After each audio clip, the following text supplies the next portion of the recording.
When purchasing a pre-construction property, the transaction will almost always be subject to adjustments that are due on closing. These adjustments are in addition to the purchase price and will need to be paid in full to complete the transaction. Common adjustments that are noted in the standard pre-construction agreement include utility installation fees, development charges, educational levies, lot levies, grading fees, municipal taxes, and many more.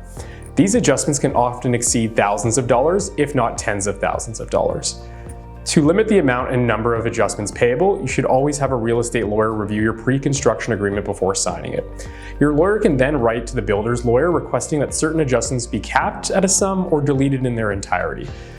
Note that these adjustments are in addition to the other standard closing costs, such as land transfer tax and title searching expenses. It is important for purchasers to be aware of all closing costs and to budget well in advance of closing.